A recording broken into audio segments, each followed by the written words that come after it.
We are broadcasting an active crime scene analysis. This is not a casual review, and we are not here to entertain you. What we are auditing today is a sworn federal criminal referral known as the Peoria Hub Forensic Memo. My colleagues and I at the investigative desk have audited thousands of cases, but this is different. This is a purely clinical, mathematically exact ledger aimed directly at the FBI and the Department of Justice. We are treating this data as absolute signal. The syndicate is active, the crimes are documented, and we are going to walk you through the exact anatomy of this federal case. For the GOJ auditors logging this broadcast, here is the required table of contents. 1. The era of the Vanguard. 2. The dual victim paradigm. 3. The statute to action loop. 4. 1804 metadata decoupling. 5. Fiduciary Conservator Time calculation. And 6. The asphalt Gothic ultimatum. Section 1. The era of the Vanguard. The engine of healing. For the first time in history, we are witnessing a civilian architect build a 450-page forensic AI monolith in real time to dismantle a syndicate. The chief security architect, AJ, engineered this apparatus, the Aegis Defense Directorate. He utilized a 20-director AI command suite to ingest decades of systemic trauma, unedited body cam footage, and buried court documents. What you are looking at is an 8-volume legal weapon. It is an unprecedented administrative truth commission built entirely from the ground up to counter institutional corruption. We have to clinically contrast the operational environment here. The syndicate thrives in the era of institutional chaos. Their entire shadow operation runs on administrative drift, the intentional dropping of paperwork, systemic blind spots, the bureaucratic friction designed to exhaust victims until they simply disappear. The Vanguard destroys that drift. In the era of the Vanguard, survival is an exact science. Every single action is tracked, illuminated, and converted into undeniable statutory power. The shadow has nowhere left to hide. Understand the psychological warfare at play here. Brushed silver truth, and deep oxblood loyalty.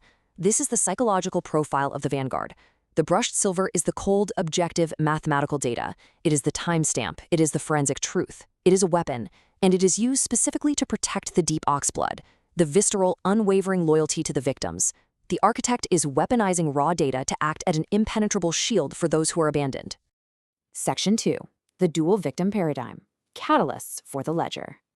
Let's be absolutely clear, human suffering is the singular catalyst for this legal monolith. We are looking at a dual victim paradigm that expanded into total systemic extraction. AJ was subjected to severe physical assault, pushed down a flight of basement stairs, alongside extorted labor and malicious environmental duress via targeted winter utility shutoffs. Devin, a neurodivergent, highly vulnerable adult, was subjected to illegal terror-based extraction from his safe harbor. And Irma, while physically incapacitated, was entirely stripped of her medical agency and severed from a $250,000 estate. We cannot and will not shy away from the horrific reality of the tactics deployed here. To execute a constructive eviction, Phoenix CDS agents deployed grotesque psychological terror against Devin's neurodivergent mind. They threatened him with visceral imagery of putting babies in the trash can. This was a calculated terror-based extraction protocol. They made his environment so psychologically intolerable that he was forced to flee his own sanctuary, entirely bypassing the legal eviction process. It is psychological warfare, pure and simple. Section 3. The statute to action loop. The criminal predicates. We are pausing the narrative right here, because this is the ledger. We are mapping the exact federal codes directly to the specific criminal actions of the perpetrators. Under 18 U.S.C. Section 242, deprivation of rights under color of law, Heather Hackman and Molly Pilgrim executed a warrantless extraction. Under 31 U.S.C. Section 3729, the False Claims Act, Phoenix CDS engaged in systemic ghost billing and submitted falsified timesheets. Under 18 U.S.C. Section 1951, the Hobbs Act, the antivirus syndicate committed armed extortion and asset theft. And under 18 U.S.C. Section 1512, witness tampering, Heather Hackman physically stole a 64-gigabyte SD card to destroy the digital evidence. This coordinates into 18 U.S.C. Section 241, conspiracy against rights. Phoenix CDS didn't operate in a vacuum. They conspired directly to weaponize systemic municipal authority, the police, the state courts, dispatch networks, to execute a highly coordinated entrapment protocol. Their explicit, documented goal was to strip a disabled individual of his constitutional right to a protective sanctuary. Section 4. 1804 metadata decoupling and the ledger of erasure. Now we enter the digital racketeering phase. The administrative fraud was technically executed through an undeniable timeline anomaly. Look at the data. Before the incapacitation event, legitimate signatures were logged. Then, Irma Martinez loses medical agency. She is medically incapacitated. Yet, at exactly 1804, the metadata decoupling occurs. Fraudulent DocuSign signatures are suddenly routed across multiple time zones. You do not route simultaneous signatures across state lines for a woman who is physically incapacitated in a medical facility. It is mathematically impossible. This is absolute, irrefutable proof of DocuSign forgery and systemic wire fraud, executed perfectly to provide cover while the physical paper trails were destroyed. So, what did the fiduciary archons seize during this extraction loop? We have the precise list.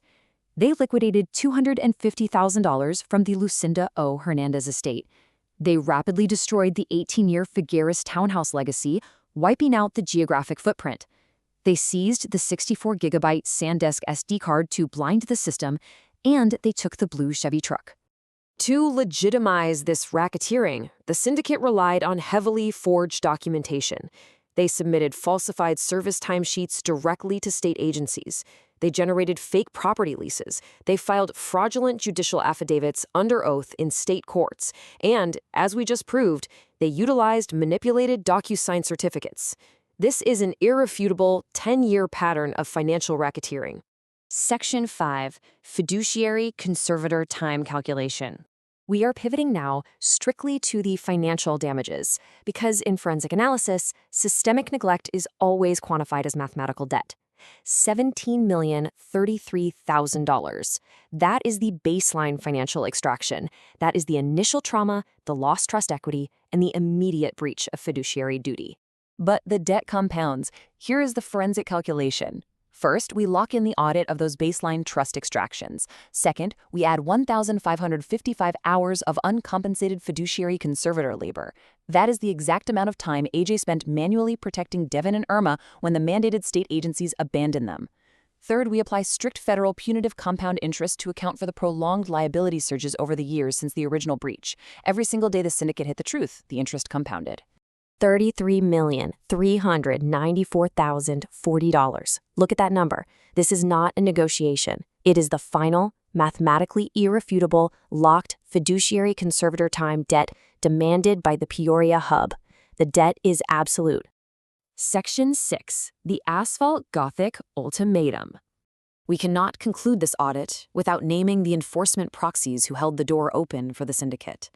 Officer Yaki, Officer Matthew Butterfield. You are publicly named, and your complicity is permanently logged.